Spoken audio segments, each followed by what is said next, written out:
හදමුද අපේ අම්මත් එක්ක තෝසේ ස්කිප් කරන්න එපා මේක ලේසිම ලේසි රෙසිපි එකක්. ඉතින්ලාම මෙන්න මේ විදිහට පොල් ගෙඩි ලිලි ගහ ගන්න ඕනේ. පොළොන්නරුවේ මේ විදිහට තමයි පොල් ගෙඩි ලිලි ගහගන්නේ. හොඳ පැහිච්ච පොල් ගෙඩියක් මේ වැඩේට තෝරගන්න. නැත්තම් පදම වෙනස් වෙන්න පුළුවන්. මේ විදිහට තමයි එකපාරින් අපේ පොල් ගෙඩිය බලාගන්න. හීනියට පොල් ටික ගහ ගන්න ඕනේ. එතකොට තමයි ඔක පොල් කිරි ටික අපිට වෙන් කර ගන්න පුළුවන් වෙන්නේ. ඔය චූටිත් බලන් ඉන්නේ පොල් ටිකක් දෙයි කියලා. ඊට පස්සේ බ්ලෙන්ඩ් කරලා හරි අතින් මිරිකලා හරි උකු පිටි කිරි ටික වෙන් කර ගන්න ඕනේ. අපේ මිශ්‍රණයට තව ඕනේ වෙනවා ඊස්ට්, පාන් පිටි, හාල් පිටි, උණු පිටි. වීඩියෝ එකේ දාලා තියෙන විදියට ප්‍රමාණයන් ගන්න.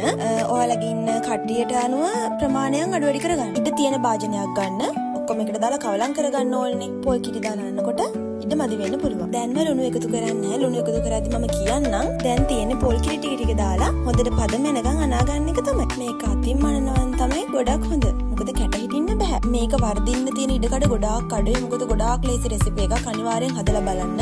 පොල් කිරි ටික දාලා මේ විදිහට අනා ගන්න එක තමයි කරන්න ඕනේ. මෙන්න මේ පදම වෙනකන් අනා ගන්න ඕනේ. හරි එක වහලා පැත්තකින් තියන පැයක් විතර. දැන් වියලි මිරිස් ලුණු කපලා තෙලට දාලා හොඳට බැද ගන්න ඕනේ. කරපිංචත් එකතු කරගන්න පුළුවන්. ඔයාලට මේ වෙලාවේදී රවුම් පාට වෙනකන් බැද ගන්න ඕනේ. මේකෙන් තෝසයකට එනවා මාර රසක්. ආයෙත් කතා කරලා වැඩන්න. මේ තියෙන පැයකට පස්සේ අපේ තෝසෙ මිශ්‍රණය. ඕන් දැන් ලුණු ටිකක් බැදලා තියෙන්නේ. මේ ටික තෝසෙ මිශ්‍රණයට දාලා හොඳට කවලම් කරගෙන ඔක්කොම ලෑස්ති කරගත්තට පස්සේ මෙන්න මේ වෙලාවෙත් තමයි රස පදමට අපි ලුණු එකතු කරගන්න ඕනේ. කොහොම හරි ලුණු මදි වෙලා අපේ අම්මා ආයෙත් එහෙම නෑනේ ලුණු ගානට තිබ්බ.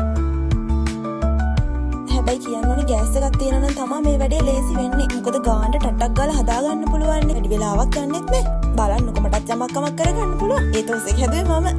අපි තව එකක් හදලා බලමු. උයන්න තේරෙන්නේ නැති ඕන කෙනෙක්ට මේ රෙසිපි එක නම් හදන්න පුළුවන් අනිවාර්යෙන්. මොකද මට මේක දැන් අපේ අම්මා නැතුවත් හදන්න පුළුවන්. මට පුළුවන් කියන්නේ ඔයාලට අනිවාර්යෙන්. ගින්දර වැඩි කරගෙන කර කරගන්න එහෙම නෑ. මේක අපේ අම්මා හදපු නිසා කියනව නෙවෙයි. මේක මාර රස තෝසෙ එකක්. ආයෙ හදන් කන්න හිතෙන තරමටම රසයි. ඔයාලත් අනිවාර්යෙන් හදලා බලන්න. අපිටත් කියන්න මගේ අම්මට ගොඩාක් සතුටු හිතේ. මේක අපේ පළවෙනි වීඩියෝ එක. හොඳ නරක කමෙන්ට් කරගෙන යන්න.